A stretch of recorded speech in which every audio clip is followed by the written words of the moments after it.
지도자들에 대한 멸망적인 심판에 대한 하나님의 경고의 말씀입니다.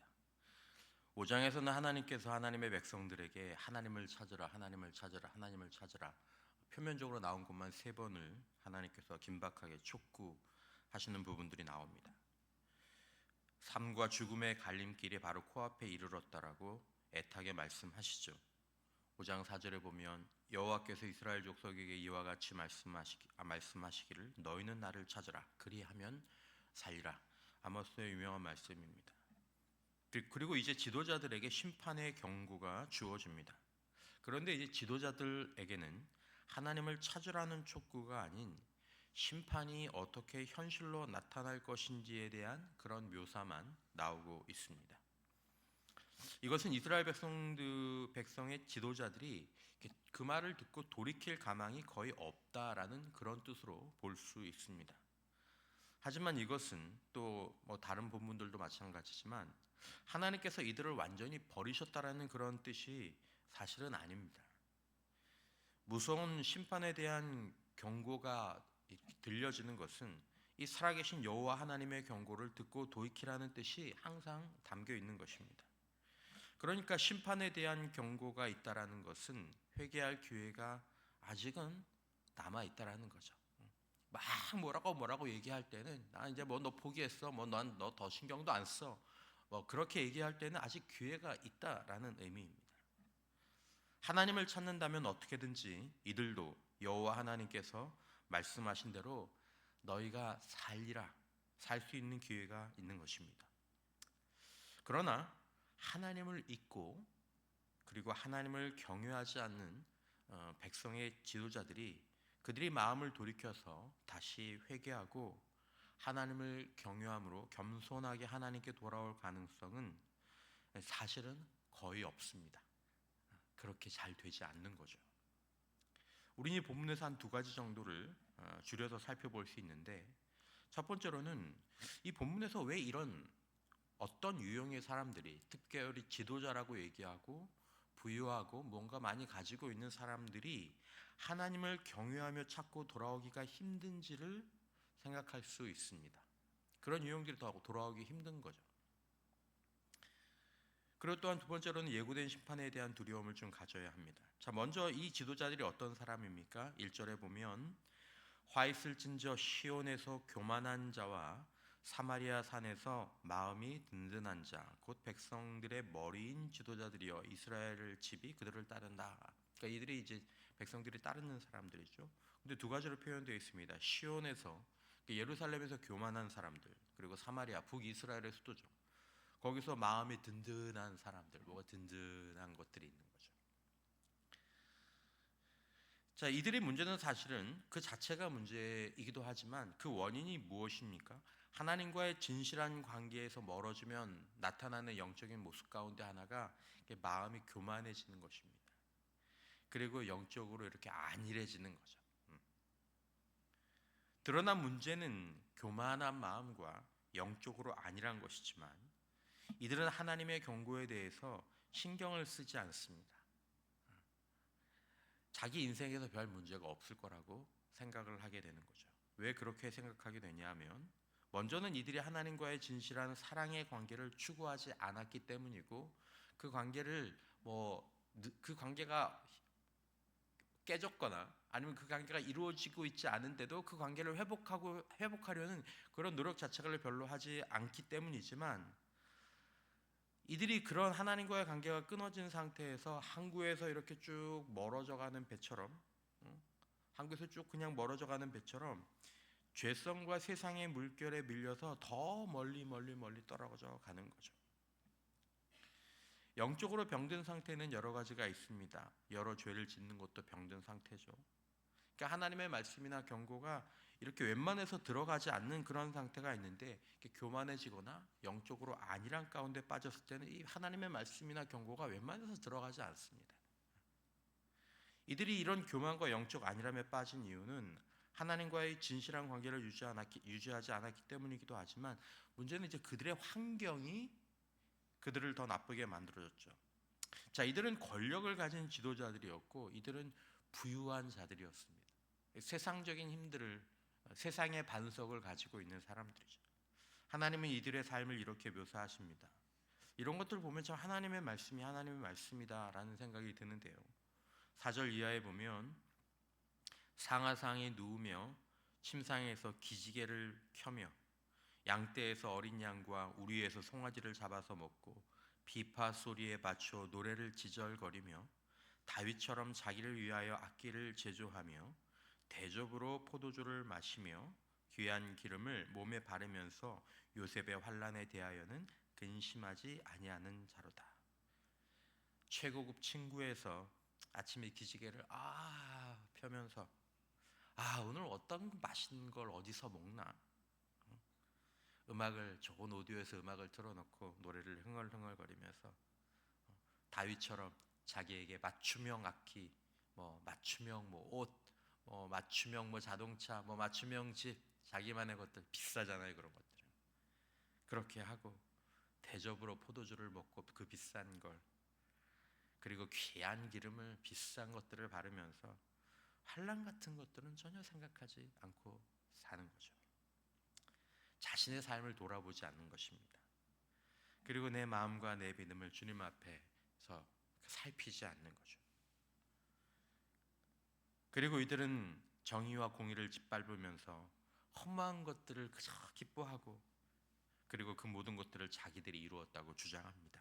12절 이하에 말들이 어찌 바위 위에서 달리겠으며 소가 어찌 거기서 밭 갈겠느냐. 그런데 너희는 정의를 쓸개로 바꾸며 공의의 열매를 쓴 쑥으로 바꾸며 허무한 것을 기뻐하며 이르기를 우리는 우리의 힘으로 뿔들을 취하지 아니하였느냐 하는도다.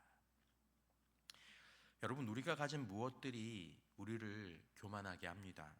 또 영적으로 안일하게 합니다.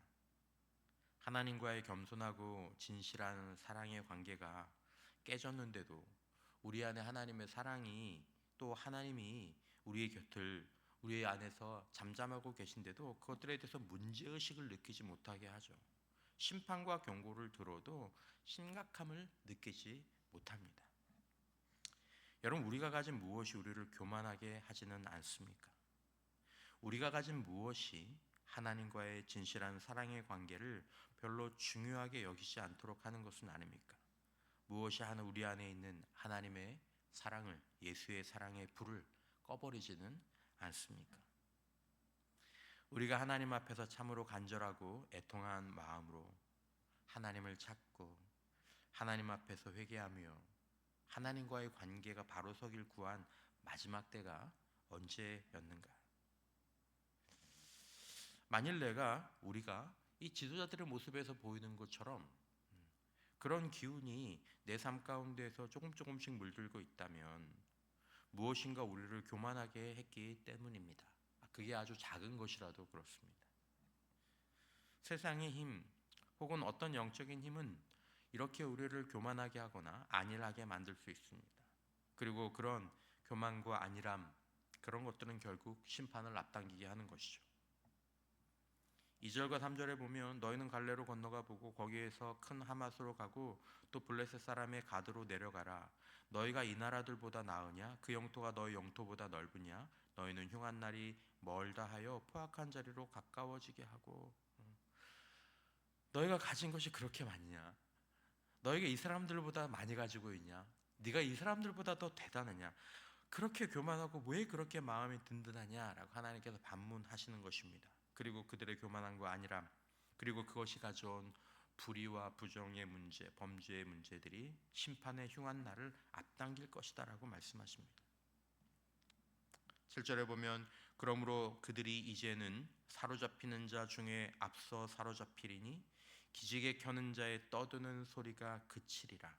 만군의 여호와의 말씀이니라. 주 여호와가 당신을 두고 맹세하셨노라. 내가 야곱의 영광을 싫어하며 그 궁궐들을 미워함으로 이 성읍과 거기에 가득한 것을 원수에게 넘기리라 하셨느니라.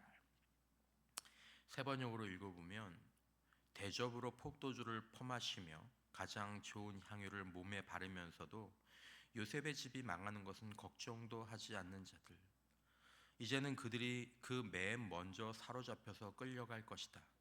마음껏 흥청대던 잔치는 끝장나고 말 것이다. 주 하나님이 스스로를 두고 맹세하신다. 만군의 하나님 주님께서 하시는 말씀이다. 나는 야곱의 교만이 밉다. 그들이 사는 호화로운 저택이 싫다. 그들이 사는 성읍과 그 안에 있는 모든 것들을 내가 원수에게 넘겨주겠다 라고 말씀하십니다. 지금 말씀을 듣는 사람들 가운데 이 말씀처럼 나는 너의 교만이 밉다 그렇게 말씀하시는 사람은 없을 것이라고 생각합니다. 그러나 우리는 크고 작게 이런 교만과 영적인 안일함의 유혹에 넘어질 수 있습니다. 나는 아니야가 아니라 나는 어떻게 해야 그런 마음으로 우리는 말씀을 돌아보아야 한다는 것이죠. 여러분, 우리는 늘 나를 보시는 하나님의 마음을 말씀과 성령으로 비출 필요가 있습니다. 우리가 말씀을 읽고 들을 때 하나님은 우리를 이렇게 비추어 주십니다. 우리가 지금의 나와 내 마음, 내 삶을 하나님의 말씀 그리고 성령의 인도하심이라는 거울에 이렇게 비추어서 깨닫고자 하는 마음과 태도가 항상 있는 것이 우리에게 복인 줄 믿습니다. 이것을 깨어있는 삶이라고 말할 수 있습니다. 하나님은 놀라운 사랑으로 우리를 사랑하십니다. 하지만 너의 그 행동, 그 마음, 그 태도가 나는 밉다. 나는 사랑하는 내가 그것을 고쳐서 복받기를 원한다. 그것을 가지고 내게 나와서 기도하길 원한다 라고 말씀하시고 알려주시는 것이죠. 나 정도는 이 정도는 라고 생각하지 않기를 하나님이 바라시는 것이죠. 우리는 하나님의 놀라운 사랑과 자비하심을 감사하지만 그 안에서 우리를 합리화하거나 자신을 돌아보지 않고 그저 남들만을 비판하는 일에 몰두하기 쉬운 경향을 가지고 있는 그런 사람들입니다. 다음으로 우리가 무엇을 가졌을 때, 무엇을 이루었을 때, 그리고 여유로워질 때 우리는 무엇보다도 조심해야 된다는 것을 우리는 성경이 이 본문뿐만 아니라 전반적으로 보면서 조심해야 한다는 것을 생각합니다. 무엇보다도 형식적인 경건 훈련, 습관적인 예배를 드리지 않도록 주의해야 되는 것입니다. 여러분, 우리가 진심을 담고 전심을 담고 우리의 전 인격이 살아계신 하나님을 믿음으로 바라볼 수 있도록 특별히 우리의 성공의 시간에, 여유의 시간에, 잘 되는 시간에 돌아보아야 할 줄 믿습니다. 그렇게 하는 것이 쉽지 않습니다. 그러니까 깨어 있어야 하는 거죠. 그리고 개인적으로 우리가 말씀을 읽고 묵상하며 기도하는 시간, 예배드리는 시간의 약속을 그 삶의 틀을 철저하게 지켜야 합니다. 아무리 과거에 운동을 많이 했던 사람도 운동 시간이 무너지면 허리가 두꺼워지고 육신이 무너지죠. 영적인 훈련의 시간이 무너지면 영혼은 가난해지고 허약해집니다. 왜냐하면 주님을 보지 못하니까, 또 주님과 붙어 있지 못하니까. 그리고 시간이 조금씩 지나면 교만과 안일함과 게으름과 방탕함과 범죄함들이 거기에 노출되게 되는 거죠. 그리고 자칫하면 회개의 때마저 놓치는 인생이 되는 것입니다. 말씀을 맺습니다. 지도자들의 교만과 영적인 안일함, 그로 인한 불의와 부정과 범죄는 하나님과의 진실한 관계가 끊어졌기 때문이었습니다. 이들은 하나님이 사랑하시는 백성이었지만 하나님은 그들을 밉다고 하셨고 그들이 곧 심판에 이를 것이라고 경고하셨습니다. 하나님은 그들이 교만과 안일함이라는 이 영적인 문둥병에 걸려서 불의나 부정, 죄로 무너지는 것을 원하지 않으셨습니다. 여러분, 우리는 지도자들, 부자들, 무엇인가 우리가 가진 것, 우리가 이룬 것으로 교만해지거나 안일해지거나 하나님이 미워하시는 것들을 완악하게 행할 수 있다는 것들을 우리 스스로를 돌아보면서 좀 기억하고 하나님의 말씀을 성령의 음성으로 들으며 하나님 앞에서는 기도의 훈련과 약속을 철저하게 유지하고 그것들이 혹시라도 조금씩 무너져 간다면 우리는 다시 한번 회복해야 될 것입니다. 여러분, 요즘 나는 또 오늘의 나는 하나님의 마음에 어떤 자녀, 어떤 성도일까 하나님께 한번 여쭤보는 시간도 우리들에게 유익할 것입니다. 말씀과 성령의 거울에 비추면 알고 깨닫는 자들이 될 것입니다. 그리고 기도하고 서둘러 아모스의 주제라고 얘기할 수 있는 것처럼 하나님을 찾는 자들이 되길 원합니다. 미리 돌이키고 사는 길로 가야 하죠. 우리 모두가 영적인 시간들을 잘 지키면서 그 안에서 주님과 교제하고 나를 겸손히 비추어 돌아보면 하나님이 알려주십니다. 그리고 돌이키고 주님께 돌이킬 수 있도록 해달라고 기도하는 것을 쉬지 말아야 할 줄 믿습니다. 이 은혜가 우리 모두에게 함께 하시기를 주님의 이름으로 축원합니다.